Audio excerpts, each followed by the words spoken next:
ఇప్పుడు జరుగుతున్నది కూటమిలో అసలు చంద్రబాబు గారు, పవన్ కళ్యాణ్ గారు ఒక రాక్షస గణాన్ని ఎదుర్కొని వీళ్ళు ఎక్కడ తగ్గాలో అక్కడ తగ్గారు, ఎక్కడ నెగ్గాలో అక్కడ నెగ్గి చూపించారు.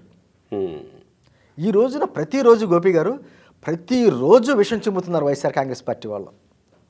ఏదో రకంగా కూటమిలో చిచ్చు పెట్టాలని ఇప్పుడు కాదు, గతంలోనే ఎలక్షన్స్కి ముందే తెలుగుదేశం పార్టీ చంద్రబాబు గారిని ఏమన్నారంటే ఎప్పుడు ఒంటరిగా వెళ్ళి ఎప్పుడు గెలవలేకపోయినా ఎప్పుడు పొత్తుల్లోనే గెలుస్తాడని చెప్పేసి ఆ విధంగా రెచ్చగొట్టడం.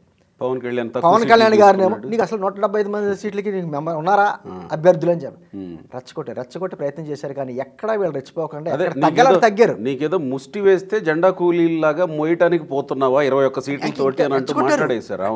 ఇలా రెచ్చగొట్టారు. కానీ వీళ్ళు జాగ్రత్తగా ఆ స్థాయిలో ఉండి కూడా ఎక్కడ తగ్గాలి అక్కడ తగ్గి, ఎక్కడ నెగ్గాలి అక్కడ నెగ్గి చూపించారు. ప్రజలు కూడా అద్భుతమైన అవకాశం ఇచ్చారు.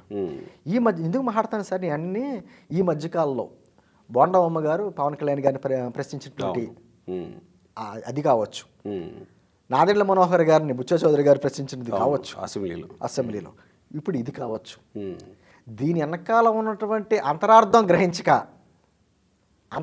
గ్రహించగా కొంతమంది అపోహలకు గురవడం, దాన్ని వైఎస్ఆర్ కాంగ్రెస్ పార్టీ వాళ్ళు క్యాష్ చేసుకుని వాళ్ళు ఏదో రకంగా చిచ్చు పెట్టారు. ఈ చిచ్చు పెట్టేది పార్టీల మధ్య చిచ్చు పెట్టినా పర్వాలా, కులాల మధ్య చిచ్చు పెట్టేటువంటి స్థితికి వెళ్ళిపోయారు.